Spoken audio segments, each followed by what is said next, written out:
Lorsque j'étais en faculté de médecine, en première année, j'ai perdu ma grand-mère. Ma grand-mère, je l'aimais énormément. Du coup, son décès m'a créé un choc particulièrement profond. Et durant la semaine de ses obsèques, je me suis rendu au niveau de l'administration afin de demander une indisponibilité. Je voulais prendre une permission afin d'aller assister à ses obsèques. J'ai rédigé une lettre.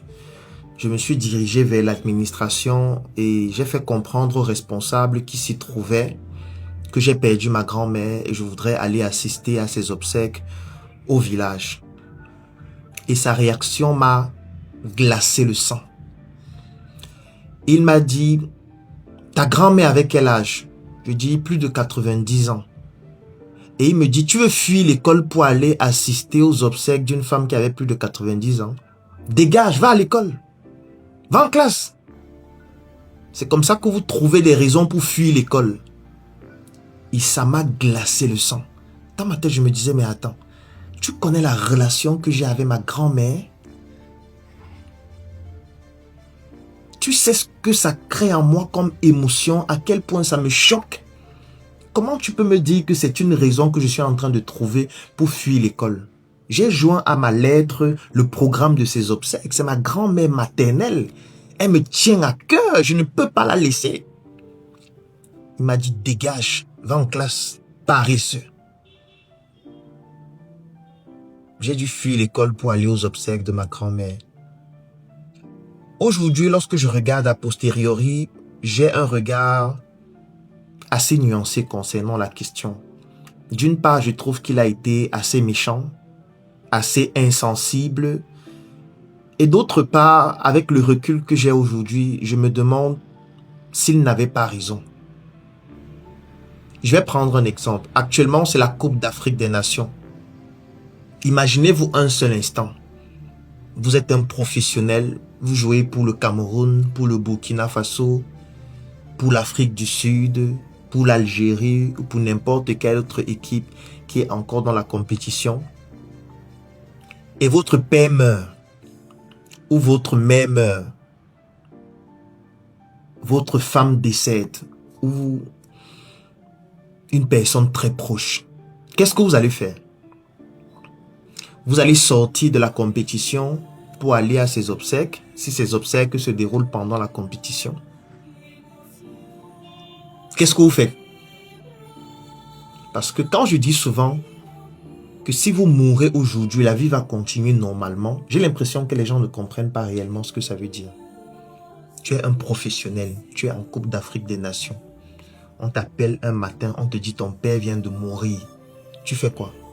Tu quittes la tanière pour aller à la morgue, par exemple dans ton pays, ou tu continues la compétition et tu gères ça après la compétition. Comment tu fais? Parce qu'il y a plusieurs attitudes. Soit tu es choqué, tu es bouleversé par ce décès, tu te dis non, c'est mon père, c'est ma mère, c'est ma femme, je n'en peux plus, c'est pas possible. Tu sors donc de la compétition pour aller t'en occuper. Et qu'est-ce qui va se passer? En fait, il y a quelqu'un qui était au banc depuis. Lui, il attendait que tu te blesses. Il attendait que tu aies une indisponibilité un jour afin de lui aussi entrer au stade, de montrer de quoi il est capable. Dès que tu t'en vas comme ça, on le met au stade. Il arrive au stade, il fait des choses époustouflantes pendant toute la compétition. Il marque 5 buts. Et désormais, il devient le titulaire. Quand toi, tu finis les obsèques, tu reviens, tu es au banc. Si on te permet même de revenir. Ou alors, tu vas rester dans la compétition. Lors du prochain match, tu vas mettre un bandeau noir avec la photo de ton père dessus, la photo de ta mère. Et pour lui rendre hommage, tu vas travailler dur, marquer 2 buts pour lui rendre hommage. Qu'est-ce que tu vas choisir de faire? Te battre pendant la compétition, donner le meilleur de toi, avoir le hemlé, comme on le dit au Cameroun, pour pouvoir honorer ton père qui vient de mourir, ta mère qui vient de mourir, ta femme qui vient de mourir pendant le match, en te battant et en donnant le meilleur de toi, pour que d'où elle se trouve, d'où il se trouve, cette personne puisse être fière de toi. Ou alors tu vas déprimer, tu vas te rouler au sol, tu vas pleurer en disant je n'en peux plus, tu vas tout arrêter. Qu'est-ce que tu vas faire? Je voudrais que tu me donnes ton avis en commentaire. Parce que la façon dont tu vas te comporter détermine comment est-ce que ton avenir sera. Et c'est la même chose en entreprise. Tu viens me rencontrer un matin et tu me dis, Claudel, j'ai perdu mon père, j'ai perdu ma mère, j'ai perdu mon frère, j'ai perdu ma soeur, j'ai perdu ma femme. En tant que quelqu'un d'humain, je te dis mes condoléances. Qu'est-ce qui s'est passé? Mais à la fin, j'ai envie que tu m'envoies le rapport que tu dois m'envoyer tous les jours concernant ton travail. À la fin, je voudrais que tu continues de travailler. Même si ton père est mort, même si ta mère est décédée, même si ta femme vient de mourir.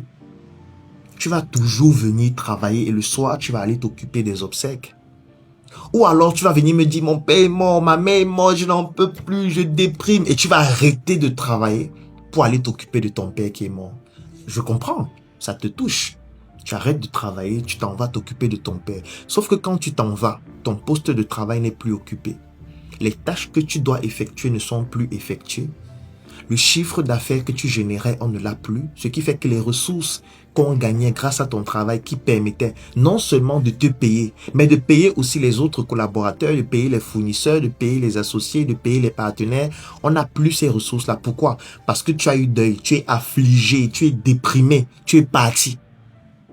Tu penses que qu'est-ce qu'on va faire? On va te remplacer. On sera affligé, on sera touché, on sera empathique, on sera ému du deuil de ton père, de ta mère, mais on va te chasser du travail. Parce que si face à ce challenge émotionnel que tu viens d'avoir, ta solution c'est de te plier sur toi-même, abandonner tout ce que tu faisais, on va dire ok, il n'y a pas de problème. Va t'occuper des obsèques et dégage. C'est violent, n'est-ce pas? Ça peut paraître difficile, oui, je sais. Mais c'est la réalité de la vie. Et c'est ça qui va t'arriver à toi. C'est ça qui va vous arriver. C'est ça qui va nous arriver à nous tous. On s'en fout de tes émotions dans la vie réelle. Tout le monde s'en fout. Chacun fait semblant. Quand tu dis oui, ton père est mort, ta mère est morte, la mère. Oui, on va parler de ça pendant un temps. Après, on va passer à autre chose. Chacun va continuer sa vie. Chacun va toujours essayer de savoir si tu lui apportes ce dont il a besoin.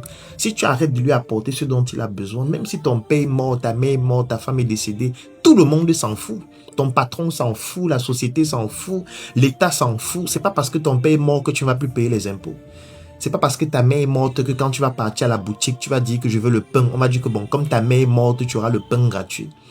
C'est pas parce que ta femme est morte que tu vas aller à la station-service, tu vas dire je veux le plein de carburant. On va dire ouais, ta femme est morte, ouais, je suis ému, hein. Prends le plein gratuit. Non, c'est payant.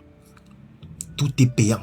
Et du coup, moi au quotidien, lorsque je produis mes vidéos, mon but lorsque je dis qu'on ne pleure pas, c'est de vous pousser à bien sûr rester humain, à toujours avoir ses émotions, mais à rester lucide, à continuer d'avoir 800 idées par seconde pour faire face à vos challenges, à vos difficultés, sans plonger dans une déprime qui va vous pousser à vous désociabiliser.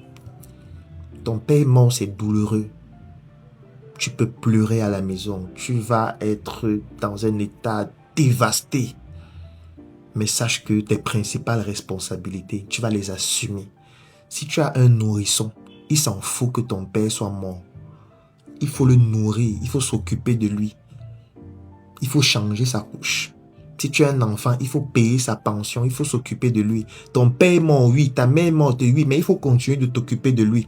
Il ne faudrait pas que ça devienne un élément qui te brise au point où tes principales responsabilités, tu ne t'en occupes plus parce que la raison, c'est que tu as eu deuil, c'est que tu es ému, c'est que tu as perdu ton copain, c'est difficile, tu n'en peux plus. Tu es malade. Je vais laisser un lien dans la description de cette vidéo, en commentaire et dans ma bio. Clique dessus, remplis le formulaire pour bénéficier du cadeau que je t'offre durant cette année 2026. Ce cadeau qui coûte 10 000 francs ou 25 € pour les personnes à l'extérieur du Cameroun va te permettre d'être plus résilient, d'être handicapé émotionnellement pour faire face à tes challenges et être plus performant durant cette année 2026. Rendez-vous demain pour une nouvelle chronique. Tu veux entreprendre, voilà le prix à payer. Tout le monde te regarde, tout le monde veut t'essayer. On t'accuse, on t'invente, On veut t'effacer, mais si t'es pas solide, frère, tu vas abandonner. Le succès attire la haine, comme le miel attire les abeilles. Le Cameroun, l'Afrique, c'est la jungle, pas le soleil. Si tu veux tenir debout, faut apprendre à avancer, sans pleurer, sans fuir et surtout sans te justifier. Dès que t'as un peu d'argent, la famille tient le FMI. Chacun veut sa part, même ceux qui ne t'ont jamais dit merci. Ils viennent en vacances chez toi, reste 2 mois, 3 mois. Et quand tu dis non une seule fois, voilà le sorcier, le mauvais gars. Il dit il a une voiture neuve, comment il refuse 10 000.